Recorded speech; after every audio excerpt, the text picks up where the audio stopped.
Bueno, entonces estamos aquí en esta página 217 y nos ubica en una fecha. Dice que estamos en el año 605 antes de Cristo. Fíjense que entonces Jeremías está ubicado en la fecha mediados de 700, mediados del 600, ¿verdad? Acuérdense que ahí los años van disminuyendo, ¿verdad? ¿Por qué van disminuyendo? Porque con Jesús cambia la cronología, ¿verdad? Acuérdense que con Jesús empieza año 1. Entonces, todos los años, 100 años antes o varios años antes, 1000 años antes, vienen para abajo los números. En este año es cuando Jeremías le dicta la carta a Baruch, sus profecías, ¿verdad?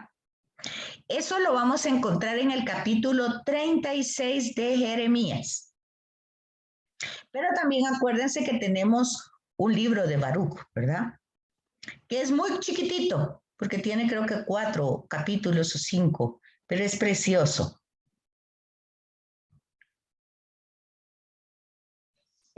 ¿Y qué es lo que vemos ahí? Pues en cada visión vamos a ver una pequeña alusión o atisbo de esperanza. O sea, Jeremías, a pesar de que puede anunciar catástrofes y las visiones como son a veces muy dramáticas, que de hecho el exilio de Babilonia fue eso, ¿verdad? Fue muy dramático porque fue destruido todo Israel. Y estamos hablando, bueno, no de Israel, porque acuérdense que Israel en el 722 había sido devastada, ¿verdad? Ahora estamos en la parte de Judá, que también va a ser destruida por Babilonia. Entonces, siempre hay un atisbo de esperanza en el anuncio, ¿verdad? En esos anuncios terribles. Y siempre, aunque la duración de todo este exilio fue de 70 años, que se considera pues básicamente en aquella época la vida de una persona, pues ¿se acuerdan ustedes que el Salmo dice que es el hombre por más que dure 70, 80 años? Su vida es como una paja, dice que hoy es y mañana no es, porque para Dios 100 años es como un día, es nada, ¿verdad? Entonces,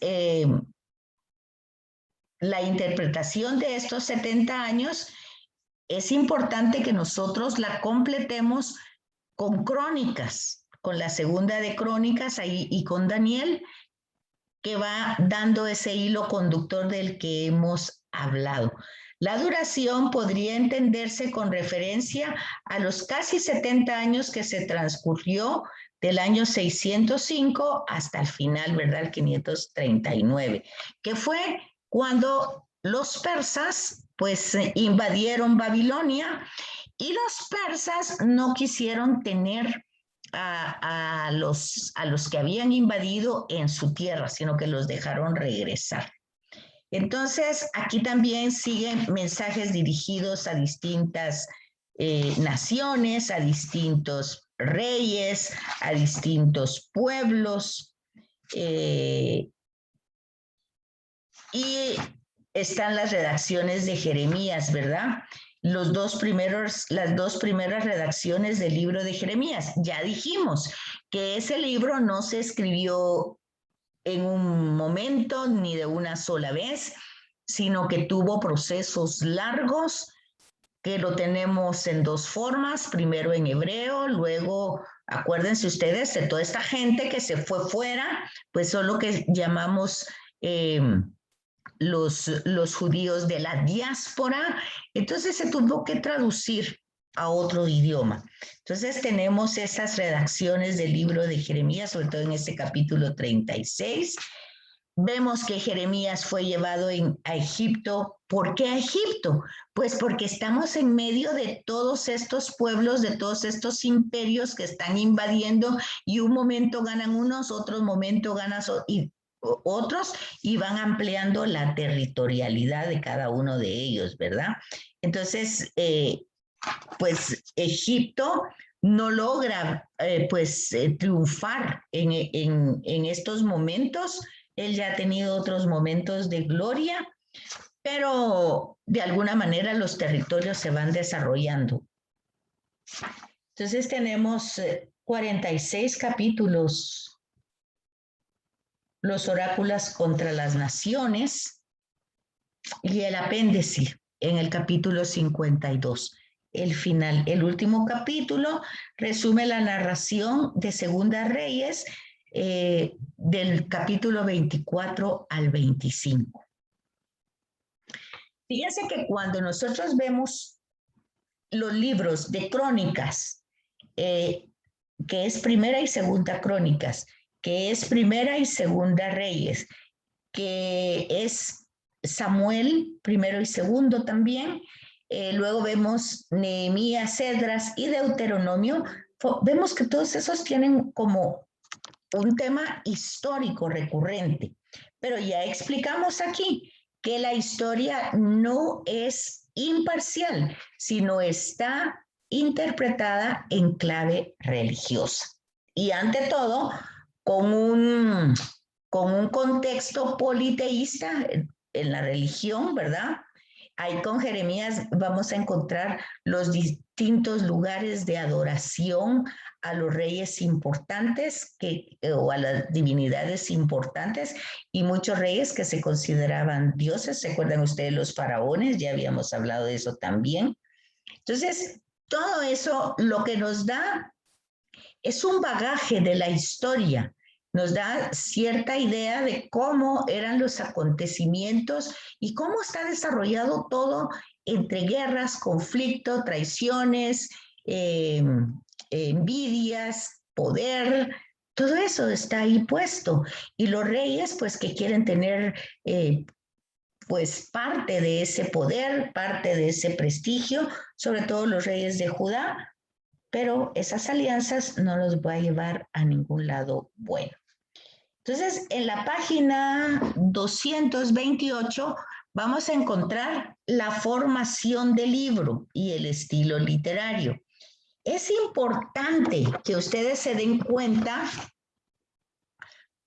que el libro no, ya vimos el problema cronológico, pero también hay una problemática literaria, porque hay narraciones, hay mensajes como oráculos, hay poemas, hay palabras solemnes, y todo eso hay que entenderlo en el contexto histórico, porque se está desarrollando ahí. Ahí tienen ustedes, por ejemplo, en el capítulo 22, en el capítulo 23, algunos eventos que se van desarrollando en diversos lugares, y para comprender esos versículos hay que comprender lo que está sucediendo, ¿verdad? También dice que Jeremías nos sigue un orden conforme a nuestra lógica narrativa. En su lectura es preferible, en consecuencia, considerar que el libro se presenta como una colección de recuerdos unidos por un hilo conductor, que si existe, lo tenemos que traer desde el Génesis para no perdernos. De ahí que se esté dando tanto la importancia, ¿verdad? Aparte de esto, hubo parte de sus manuscritos que se destruyeron. Y eso obligó a Jeremías a redactar nuevamente un texto, ¿verdad? Con algunos contenidos. Todo eso de la redacción lo tienen ustedes en la página 239. También hay otro aspecto que hay que considerar y es la diferencia que ya hablamos entre el texto hebreo y el griego, ¿verdad? Que el griego es la traducción de los 70, que es más breve y que tiene una numeración diferente y a veces lo encontramos en la Biblia. Y el estilo, pues ya dijimos que hay varios estilos, hay narraciones, hay poemas, hay oráculos, hay versos y hay que leerlos así. ¿Y cuál sería entonces el mensaje teológico? Pues el mensaje teológico, espérense que ya no les compartí esto, el mensaje teológico que lo tenemos aquí, ¿verdad? En el libro de veríamos que está impregnado el libro, está impregnado de una interpretación de los hechos históricos a la luz de la fe en Dios. O sea, los hechos históricos están interpretados, como dije al principio, en clave religiosa. O sea, si algo pasa a favor, pues es misericordia de Dios, y si no, pues es consecuencia del ser humano, ¿verdad? Descubrir que las nuevas alianzas, pues no llevan a ningún lado. Y el tema de la palabra que Dios le dirige a Jeremías, que éste la escucha con tanta atención y la lleva a los destinatarios lo más fidedignamente posible, ¿verdad?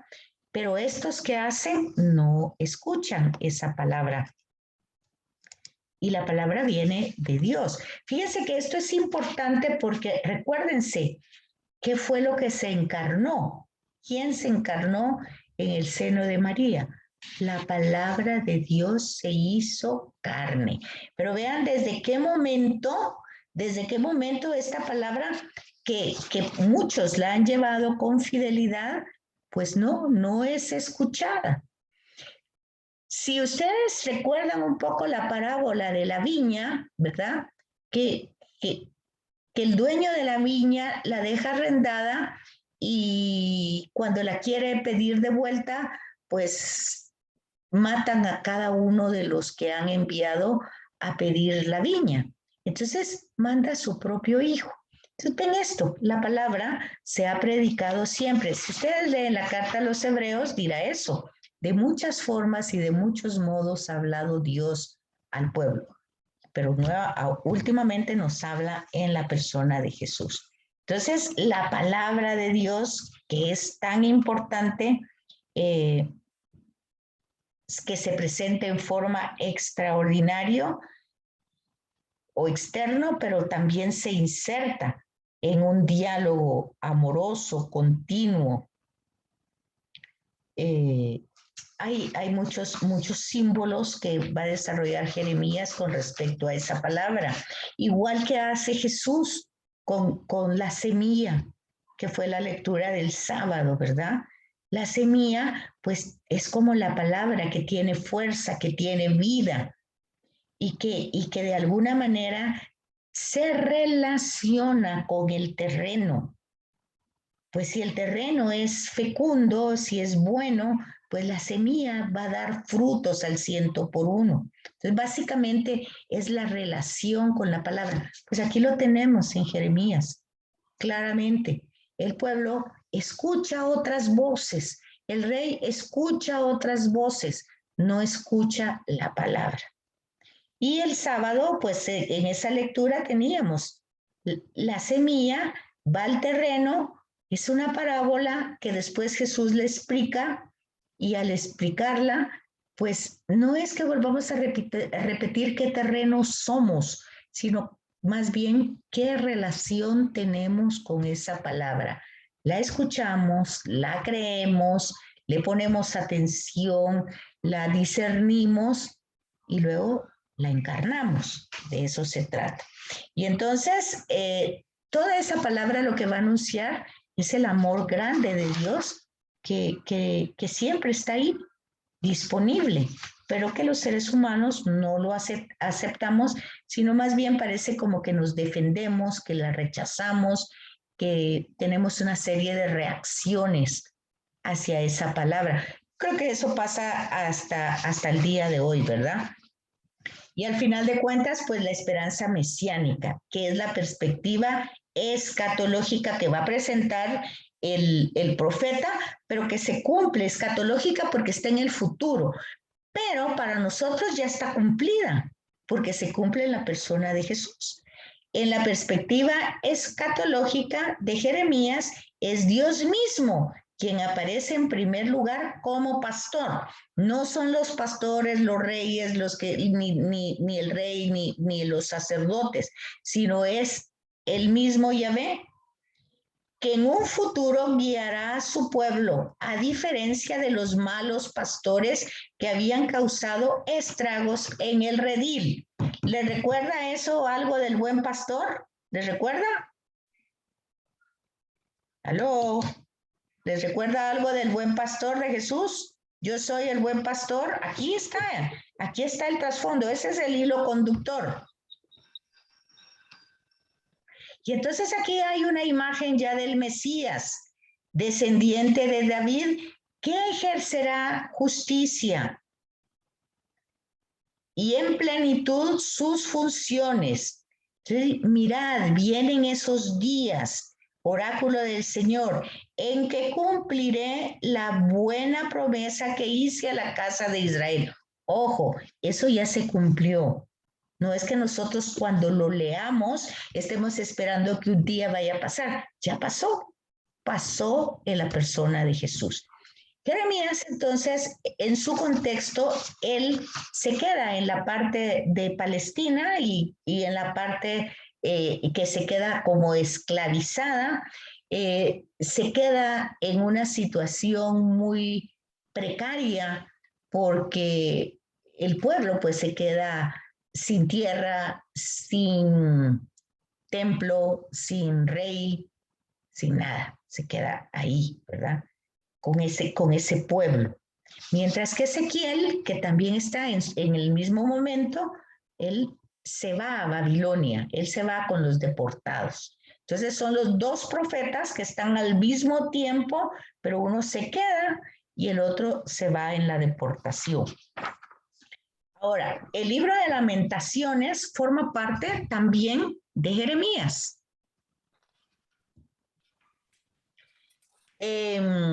Aquí lo que tenemos que fijarnos es que no en toda la Biblia, en todas las Biblias va a aparecer en el canon como Lamentaciones. Algunas van a ser como añadiduras de Jeremías, otro va a ser el libro de Lamentaciones. Entonces aquí lo tienen ustedes.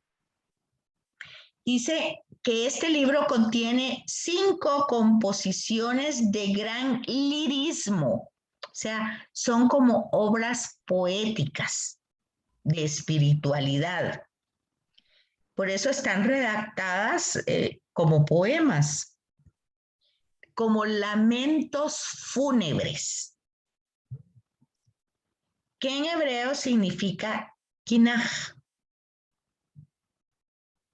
lamento. Y es un extenso canto de duelo por la devastación y la destrucción de la ciudad santa. Lo que estamos diciendo aquí es que el título del libro de Lamentaciones es en la traducción griega, porque en hebreo está añadido a Jeremías, no está como libro aparte. Ok, entonces son los ayes. También encontramos ayes en Jesús, también los distintos ayes que hay. Bueno, ¿cómo vamos hasta ahí? ¿Dudas, preguntas? ¿Cómo vamos? ¿Nadie tiene dudas, preguntas de todo esto? Hasta el momento no, licenciada, gracias. Okay. Y con respecto a, ¿han visto los videitos esos rapiditos de cada profeta? ¿O no han tenido tiempo? Yo sí, licenciada. ¿Qué le parece? Excelentes, están muy sencillos y muy didácticos. O sea, son de fácil comprensión. Y por Menos para empezar, y cuando uno ya lea en el libro o en las fotocopias, ya tiene un conocimiento de lo que va a suceder. Una idea general, ¿verdad? Una idea general del libro. Ese es el propósito, tener una idea general de lo que es el libro y de su estructura, cómo está estructurado. Luego, ¿cómo van con la lectura de las fotocopias? Ya las tienen porque sí me informaron que habían recibido, ya creo que todo el libro ya lo tienen fotocopiado. Sí, ya licenciada, ya la tenemos. ¿Y cómo van con la lectura? ¿Van muy lento? ¿Van adelante? ¿Cómo van? Pues sí, he leído bastante, siento yo, pero todavía, ahorita que ya mandó usted esos videos, me aclaró muchas dudas también, muchas cosas, me puso más en contexto de la lectura. Bueno, les voy a dar una sugerencia en cuanto a la lectura. Si ustedes ven el contexto histórico y social, es importante tenerlo, pero siempre en el libro van a encontrar al final de ese contexto una especie de síntesis, porque si a ustedes no les gusta mucho la historia, pues se van a perder entre fechas, entre nombres de reyes y entre nombres de imperios. Entonces, para simplificar, ustedes tienen que tener esta idea. La idea es que aquí hay un montón de conflictos de poderes, de imperios que quieren tener más territorio y gobernar a más cantidad de gente y tenerlo como parte de sus esclavos, por decirlo así. Entonces van a encontrar muchas guerras. Fíjense que eso es muy importante para que nosotros comprendamos el Islam y entendamos el Corán. Porque, ¿qué es lo que pasa? Si nosotros nos quedamos solo con el Antiguo Testamento, eso es lo que hay. Igual que ellos se quedaron con el Corán, solo se quedaron con esa parte. No llegaron a la novedad de Jesús. ¿Me comprenden lo que les estoy diciendo? Sí. Sí.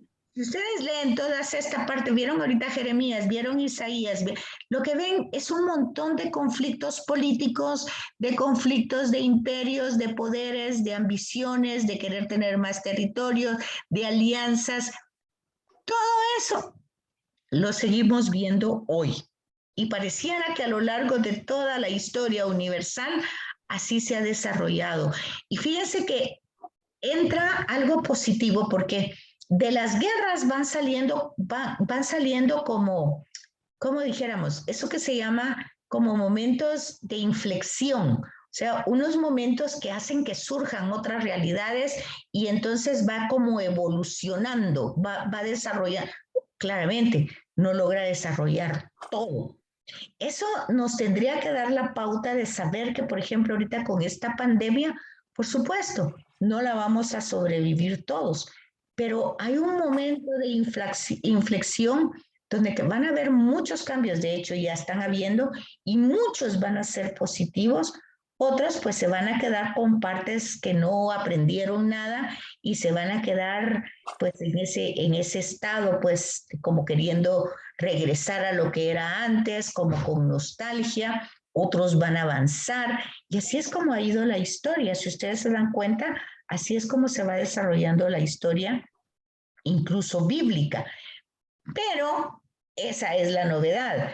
En esta historia bíblica tenemos la acción de Dios que va actuando, que se va desarrollando, que es dinámica y que va siempre dando un aspecto de esperanza a la realidad que se viva. Y por supuesto que esa realidad se concreta totalmente en la persona de Jesús.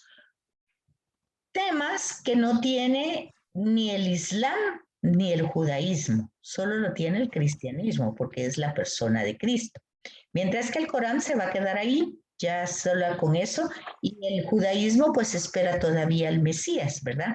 Sin embargo, el cristianismo evolucionó desde una forma muy grande porque tiene a Jesús como el cumplimiento de la promesa hecha por Dios, que aquí lo veíamos anteriormente.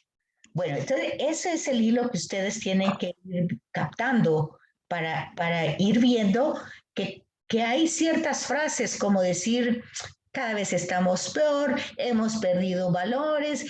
Ustedes si van conociendo la historia, y por eso es la parte esa interesante de los contextos históricos, porque si uno va conociendo eso, se va dando cuenta que no estamos tan peor, que estamos como siempre, que no hemos mejorado mucho, eso sí es verdad. Pero uno, dos, alguno, pues va en el caso de toda esta problemática, pues ya tenemos a varios personajes. Tenemos a los 3 Isaías, tenemos a Jeremías, tenemos a Ezequiel, tenemos a Baruch. Entonces tenemos a varios personajes que están pues trabajando, llevando el mensaje de Yahvé a todas estas potencias y sobre todo a Israel, ¿verdad? Entonces, ¿qué podemos ver aquí como importante en Lamentaciones? Veamos la página 238. ¿Por qué se atribuye a Jeremías, verdad? Hay dificultades, pero estas lamentaciones exponen ideas que parecen contrastar con las que conocemos de Jeremías. Así, por ejemplo, el sentimiento antibabilónico que impregna los lamentos no coincide con la actitud de Jeremías, que propugna un sometimiento a Babilonia como un mal menor. Entre las profecías, Jeremías le ha aconsejado al rey que se entregue, que no batalle, porque realmente eso del mal el menor, ¿verdad? El exilio sería, y la devastación de Jerusalén, que fue lo que pasó, pues sería lo terrible, ¿verdad? Entonces, a veces vamos a encontrar esa divergencia. Luego también tenemos que sobre la responsabilidad colectiva, es contraria a la doctrina sobre la responsabilidad personal.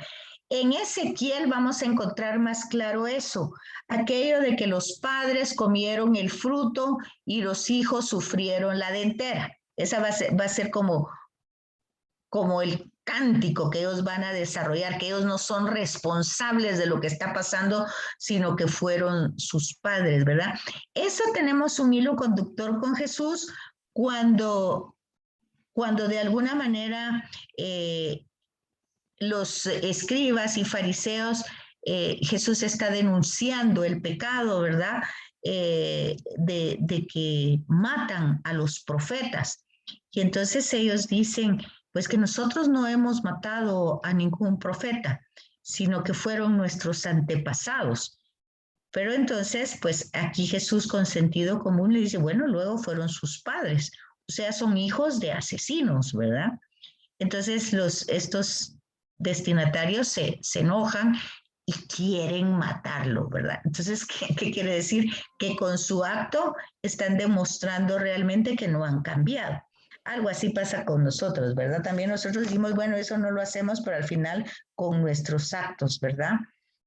También somos responsables. O sea, que no ese dicho de que la responsabilidad por culpa de los otros nosotros padecemos, pues no es así. Realmente nosotros también somos corresponsables del pecado, ¿verdad?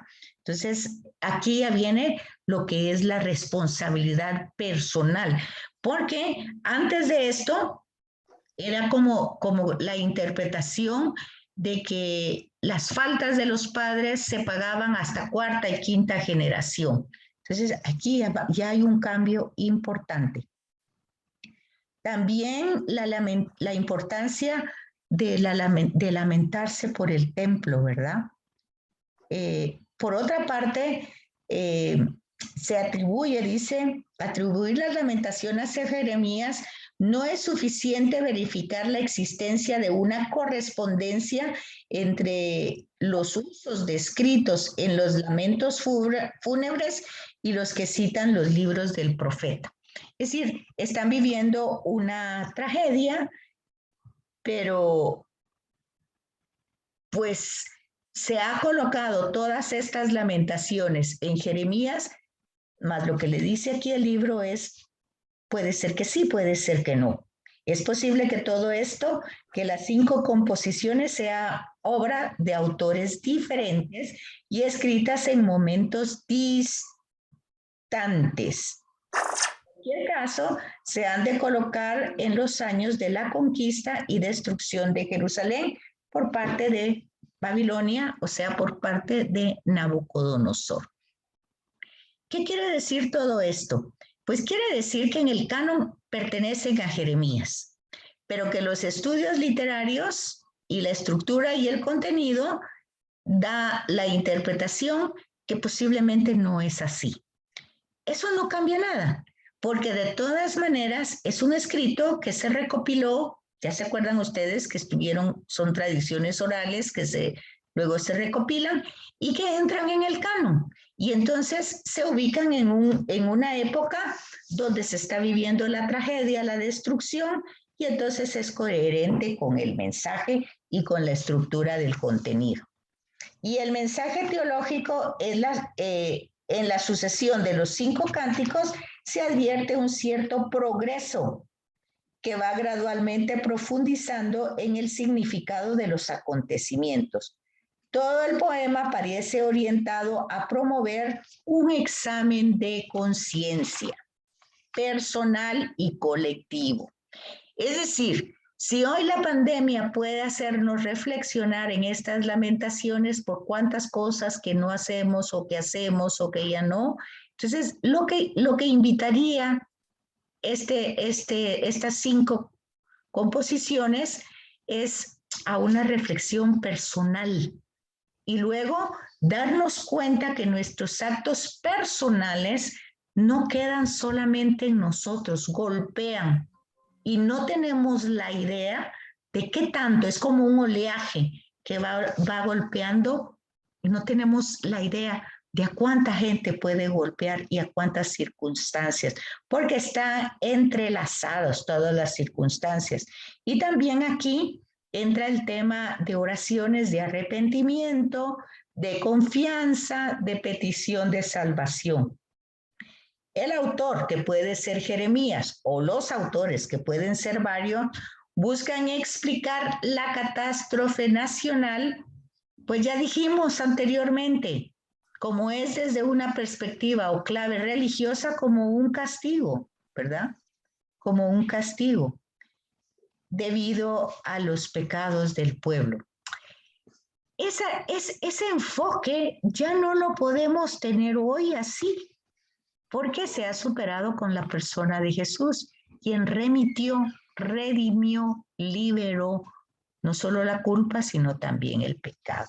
Entonces, cuando nosotros vemos todo esto, el hilo conductor es lineal, pero es progresivo, va hacia la esperanza, va hacia el optimismo, aunque las circunstancias sean difíciles. Entonces, bajo este aspecto, las lamentaciones no se separan de los anuncios proféticos que desarrollaban esa misma línea. ¿Cuál línea? La de pedir el cambio para evitar, pues, un castigo. Pero eso ya lo tenemos claro con Pablo. Todavía Juan el Bautista, pues ya dijimos que anunciaba eso, que el hacha estaba ya lista para cortar.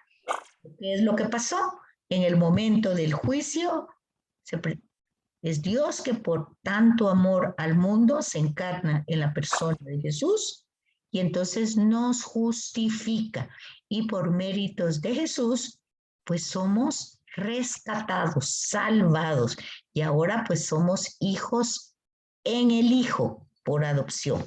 Entonces, vean ustedes que el hilo conductor va progresivo, va para adelante. Entonces dice que por eso las lamentaciones no se pueden considerar, por tanto, un extenso poema lleno de expresiones tristes y dolorosas, surgidos de un mundo cerrado, ya totalmente abandonado por Dios, que parece olvidarse de él por el pecado, sino que es un cántico en el que las profundas convicciones de fe del pueblo de Israel se hacen presentes, lo que permite al autor captar el verdadero significado de la catástrofe que se ha vertido sobre el pueblo. La gravedad del pecado personal y del abandono de los preceptos de la alianza. Esa alianza nosotros la renovamos diariamente en la Eucaristía. Cuando nosotros vamos a una Eucaristía, nosotros presentamos a Dios un sacrificio de alabanza. ¿Por qué un sacrificio? Porque presentamos al Padre la ofrenda agradable que es su Hijo, es Jesús. Y ese es un sacrificio y de alabanza, porque gracias a esos méritos, a ese amor entregado por nosotros, pues nosotros tenemos el chance de avanzar en línea recta en retorno al Padre. Entonces, por eso la Eucaristía es acción de gracias y es una estructura progresiva que nos ayuda a entrar como pecadoras y a salir de esa Eucaristía reconciliados. Entonces ya no está ese sentido de abatimiento. La gravedad del pecado y el abandono de los preceptos de la alianza se presentan como causa de la tragedia, pero luego vemos en forma lineal cómo Jesús ha rescatado todo eso, ¿verdad? Y entonces eso tendría que darnos una gran confianza en Dios, que es justo y misericordioso, y que bueno, el sentido de la alegría, el sentido del gozo del que tanto habla el Papa Francisco, ¿verdad? Bueno, pues entonces esto es lo que tenemos hoy, hasta Lamentaciones, Jeremías y Lamentaciones. Luego aquí tenemos Baruch y Ezequiel, que es lo que quedaría para la otra semana, si ustedes pueden leer. Y ya les mando yo también el videíto aquí en la sesión de hoy. Les voy a mandar el videíto de Ezequiel. O yo creo que ya se los mandé, no sé si ya se los mandé. No, Pero, licenciada. no, ok, entonces se los mando. Baruch y Ezequiel. Sí. Para ponérselos aquí en el portal y también se los paso al WhatsApp. ¿Alguna duda, pregunta? Que queda un minuto. Disculpe, licenciada, yo no he entendido si toda esta información la tenemos que bajar como lo hicimos con Isaías y mandarlo por correo o a la plataforma. Pues como se recuerdan que ese es el trabajo final, todo eso lo tienen que hacer así como los contextos hasta el final, que ya no nos falta tanto, casi solo nos falta octubre, ya saben ustedes, ¿verdad? Sí. Estamos a la mitad del curso. Correcto, licenciada. Esa era mi duda. Muchas gracias. Ok, muy bien. Licenciada, disculpe, lo que nos mandó de videos pequeños fue Jeremías y Lamentaciones. Ok, entonces les voy a adelantar en la agenda que ponga para el otro lunes, ahí les voy a adelantar Ezequiel y Baruch. Gracias, licenciada. Ok. Bueno, entonces si ya no tienen más dudas y preguntas, que pasen feliz noche y que tengan una buena semana. Gracias. Igualmente, licenciada, cuídese mucho. Igual ustedes. Gracias. Dios la bendiga. Igual a ustedes, muchas gracias. Ya.